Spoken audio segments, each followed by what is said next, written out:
बिना लक्ष्य के अगर दौड़ है तो वो गति है, और लक्ष्य के साथ जो दौड़ है वो प्रगति है। नमस्कार, जय सिया राम। मैं नमिता निषाद आप सबका अपने चैनल में स्वागत करती हूँ। आज हम अपने समाज की प्रतिभावान शख्सियत से मुलाकात करेंगे, जो एक गस्टेड ऑफिसर है, डेमोस्ट्रेटर है गवर्नमेंट नर्सिंग कॉलेज रायपुर में, श्रीमती मीना निषाद। तो आइए सबसे पहले उनका परिचय लेते हैं। नमस्कार, मैं हूँ Shrimati Meena Nishad, demonstrator government nursing college Raipur Chhattisgarh. Ma'am, आप अपनी पारिवारिक पृष्ठभूमि के बारे में बताइए।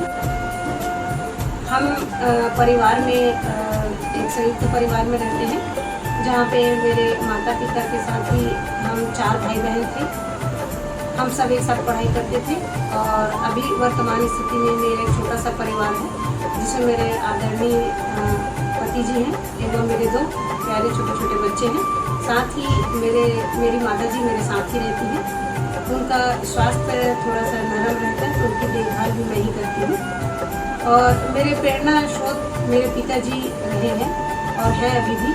पिताजी को मैं इसलिए प्रेरणा स्रोत मानती हूँ क्योंकि मैंने उनको ही देखकर सीखा है कि कैसे अपने जीवन में आगे बढ़ना है, और कैसे अपने लक्ष्य को निर्धारित करना है, और कैसे कर्म भूमि को अपना सर्वश्रेष्ठ मानते हुए अपने जीवन को सफल बनाना है।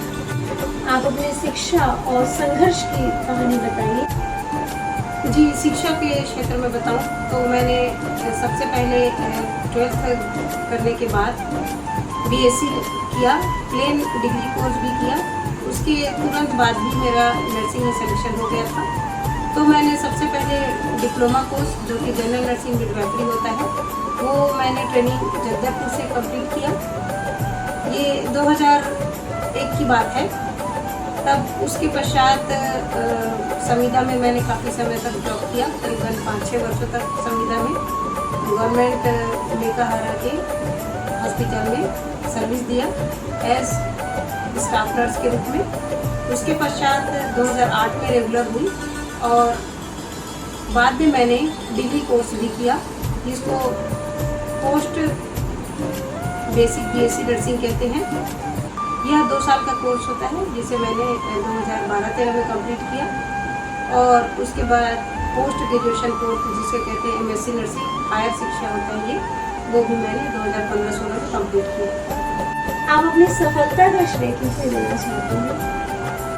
सबसे पहले तो मैं अपने पिताजी को प्रेरणा मानती हूँ कि उनको देखकर मैंने बहुत कुछ सीखा है। आगे जीवन में कैसे संघर्ष करना है, ये उन्हीं से सीखा है।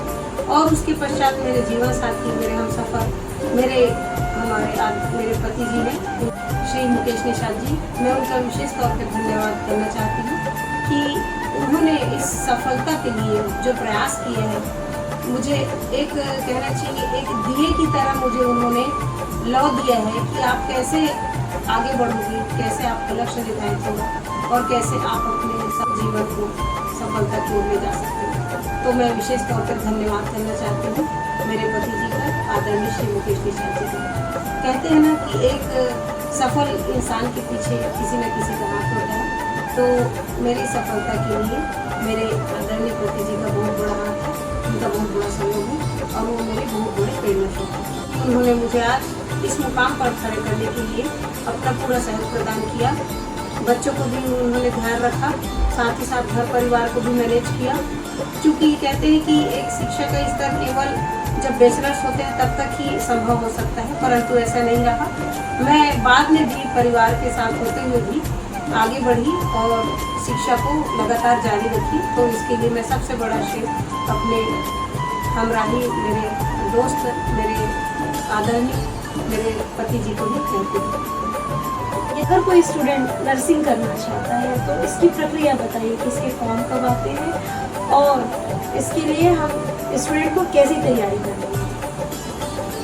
हाँ, बहुत अच्छा सवाल किया आपने नमिता मैडम। इसके लिए मैं बिल्कुल बताना चाहती हूँ कि नर्सिंग का कोर्स एक बहुत ही अच्छा प्रोफेशन है। एक प्रोफेशनल कोर्स होने के नाते मैं इसके बारे में कहना चाहती हूँ कि जो भी बच्चे, भावी विद्यार्थी, जस्ट वो 12th क्लास के बाद ही वो आ सकते हैं इस नर्सिंग की फील्ड में। और एक और कोर्स होता है जो कि 10वीं के बाद होता है, जिसको एनएम कोर्स कहते हैं, जो कि 1.5 साल का कोर्स होता है। वो सामुदायिक स्वास्थ्य केंद्र में या कम्युनिटी लेवल पे, जहाँ पे प्राथमिक स्वास्थ्य केंद्र होते हैं, जहाँ पे शिक्षा या स्वास्थ्य का पहला सेंटर माना जाता है, वहाँ पर भी 10th के बाद जो डिप्लोमा कोर्स होता है एनएम का वो कर सकते हैं, जो कि बहुत अच्छा है महिलाओं के लिए। और उसके बाद 12th के बाद होता है जो कि बेसिक बीएससी फिजिक्स केमिस्ट्री और बायो के बेस पर किया जाता है, वो है बीएससी नर्सिंग। और जनरल नर्सिंग कोर्स भी होता है जो कि 3 इयर्स का कोर्स होता है। तो वो एक डिप्लोमा कोर्स होता है जिसमें आपका प्रैक्टिस या आपका स्किल जो है, जो हॉस्पिटल क्षेत्र में या क्लिनिकल क्षेत्र में करने के लिए आपको एक्सपर्ट बना दिया जाता है। और यदि आप बीएससी नर्सिंग करते हैं तो उसमें आपका स्किल डेवलपमेंट के साथ ही आपका नॉलेज और एजुकेशन भी अपग्रेड होता है। आप बीएससी नर्सिंग का कोर्स 4 साल का होता है और गवर्नमेंट में इसके सिलेक्शन के लिए हाई रैंक परसेंटेज यदि है तो आसानी से होता है। और इसके फॉर्म करीबन मई-जून से शुरू हो जाते हैं मिलना, और ये ऑनलाइन साइट में आपको फॉर्म का विवरण मिल जाएगा।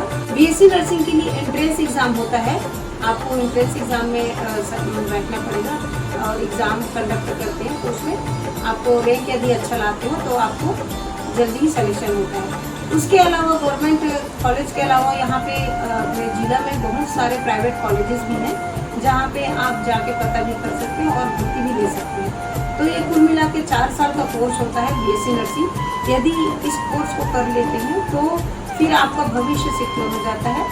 आप न सिर्फ केवल क्लिनिकल क्षेत्र में बल्कि आप शिक्षण क्षेत्र में भी आगे आ सकते हैं, टीचिंग कर सकते हैं और बच्चों को भी पढ़ा सकते हैं। उसके पश्चात एक हायर एजुकेशन होता है जिसको master degree of nursing education कहते हैं, जो कि 2 ईयर का कोर्स होता है। इसको अधिकतर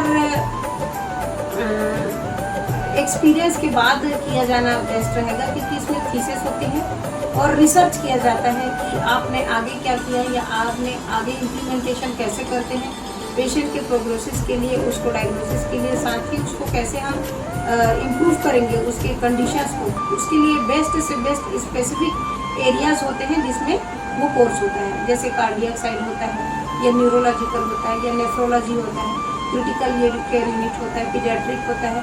इसके अलावा साइकेट्रिक क्षेत्र में, चाहे कम्युनिटी लेवल में, चाहे ओबीजी ऑब्स्टेट्रिक के क्षेत्र में भी आप आकर एमएससी नर्सिंग को है वो एक एरिया में डिवाइड कर दिया गया है, ताकि आप उस फील्ड में एक स्पेशलिटी लेकर के एक्सपर्ट बन सकते हो, प्रोफेसर लेवल का नॉलेज आपको हो जाता है। और एक थीसिस होता है जो कि यूनिवर्सिटी में सबमिशन होता है। थीसिस को एवरी ईयर आपको पब्लिश करना रहता है, तो इससे शार्पनेस बढ़ जाती है, स्किल्स तो बढ़ते ही बढ़ते हैं, साथ में आपका एजुकेशन लेवल भी हाई हो जाता है और आप अपग्रेड होते हैं। और ट्रेंड्स जो चल रहा होता है रिसेंटली, उसको भी आप बच्चों को इम्प्लीमेंट करने के लिए और अपने स्टूडेंट लोग को भी बता सकते हैं। तो एमएससी नर्सिंग कोर्स में तो इस तरह से मैं कहूँगी कि नर्सिंग का प्रोफेशन बेस्ट प्रोफेशन है, इसको अदरवाइज नहीं लेना चाहिए, बल्कि एक कहना चाहिए एक अपॉर्चुनिटी है। वुमेन्स लोग के लिए विशेष तौर पे कहूँगी कि वो इसमें सिक्योर होकर आ सकते हैं और सफलता पा सकते हैं, एक मुकाम पर खड़े हो सकते हैं, अपने आप को और परिवार को भी एक आधार स्तंभ मिल सकता है, वो स्वावलंबी हो सकते हैं और एक अच्छा आधार उनको नौकरी भी इससे मिल सकती है।